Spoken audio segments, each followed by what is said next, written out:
Okay, so we're starting guard start up. He jumps up to try and pass the guard, and I put my feet on his hips. When he steps back, I'm kind of looking for a De La Hiva position. Just waiting to see which side of my legs he goes. Usually people step in with one foot in between the legs. Then I normally hug his leg and then see whether he's going to try and come round or whether he's going to backstep. At the moment he looks like he's about to backstep. And if I can slip my right foot behind his leg, I can take the back. So at the moment we're on weak side, that's the side that I want him on so I can do my attacks. He's pretty good at his back defense, so he's really trying his hardest to get over to the other side, and I'm trying to resist it by lifting his right leg up with my leg, and he slips out during the process. So this is I just passed the half guard, and I'm looking to pin his wrist down to the floor. So his left hand I've got trapped. His right arm I'm trying to pin down to the floor so I can pin it with my shin. So at the moment I've got his arm in between my legs, and I'm thinking about jumping a step and trying to pin it with my right shin, but I realise I probably wouldn't get it. So I'm just waiting to see if he turns and looks towards my head, and I'm going to wrap his neck for a north-south choke. So there you go, I'm starting to get into the choke position. I'm using my body to stop his face from looking to his right, because if he looks to his right I won't have the choke. So I use the side of my ribs to push his face. And all I want to do now is drop down so I get my chest nearer to the ground. But he was holding my head. As soon as he let go of my head, I start moving down. And it's a slow choke, but I'm going to slowly get into position. I want to move pretty low now down onto the mat.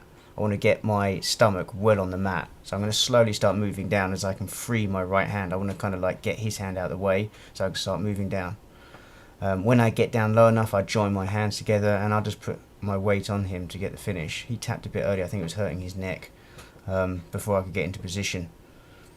And one thing I've noticed with that choke is you just have to be persistent with it. It's one of those chokes, it's a slow burner, and loads of times people let go of it too early when it's actually working. So open guard, start up again. He tries to pass the guard, I'm trying to lift his leg for a footlock position, and he falls down. So then I stand up and I'm going to try and pass his open guard now. And I fall down as well, so I get swept as well.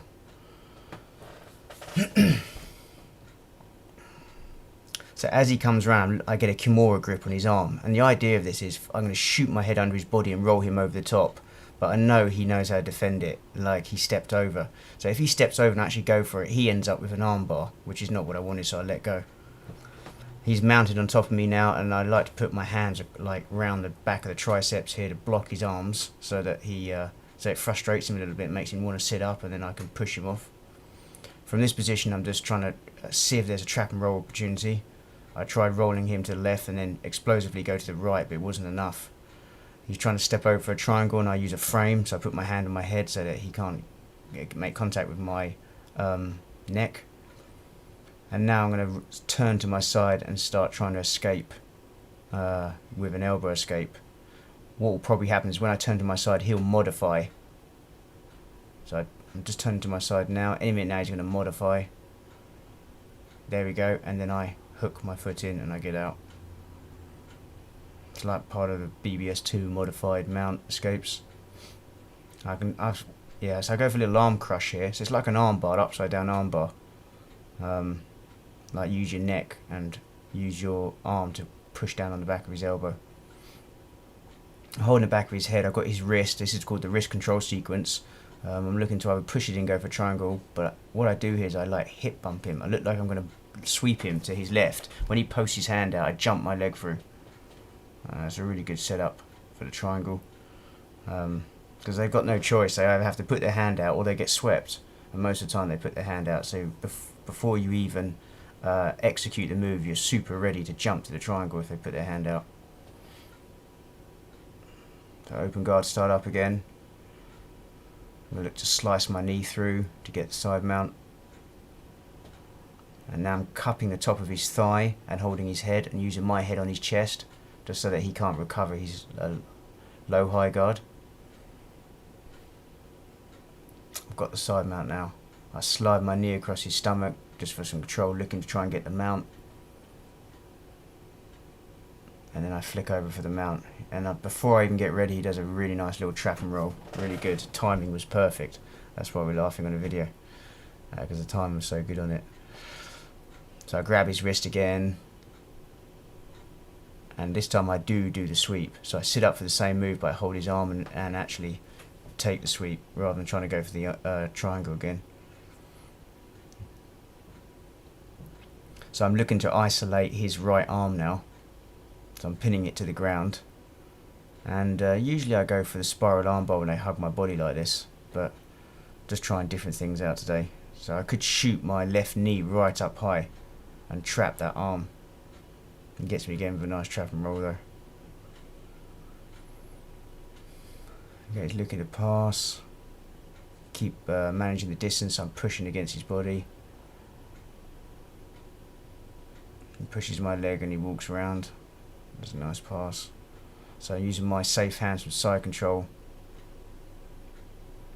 I want to get my right arm across his neck, which I have now. Now I want to get my left hand across his bicep, but he's already trying to like get into a knee on belly or get past that control. So I'm looking for that control again. So now once he turns cross chest and his body is lower than both my arms, I just push him, shrimp out and take the back. Anytime someone goes reverse cross chest, you want one hand at least on their in front of you. So now I've isolated his arm. I'm on his back. I've isolated his arm. Once you've isolated the arm, it's kind of over. How can he beat you with one arm isolated and the other arm being controlled by my arm? It's just I just use the one arm choke. It's very difficult to stop that submission. It's probably my #1 submission. Use your legs to isolate their arm, and yeah, and then choke them. Okay, start up again. Open guard.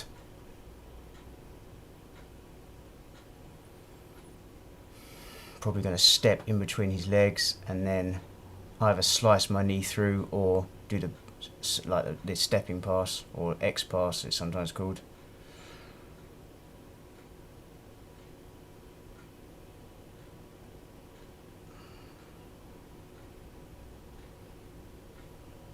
Okay, end up in this situation where he's got one leg really deep over my back, so it makes it quite hard to come round.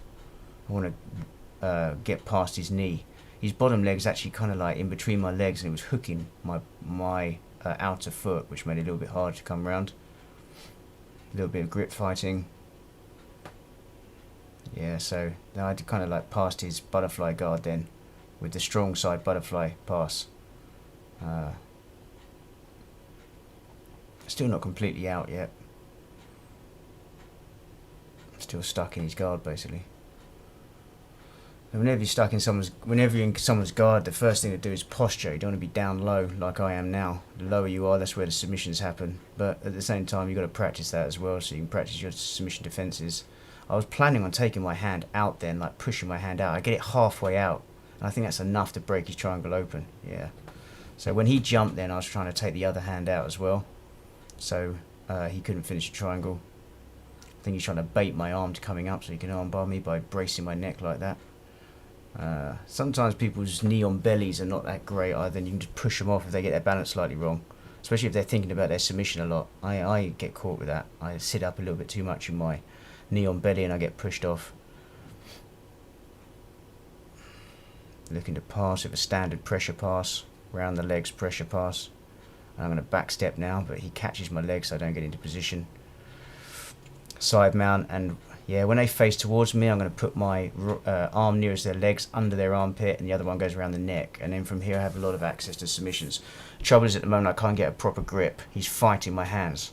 And I can keep changing my grip depending on submission, but as I change, he's grabbing the hands, and it makes it very difficult for me to get the grip I wanted. If I managed to get the grip I wanted, I would have gone for the guillotine.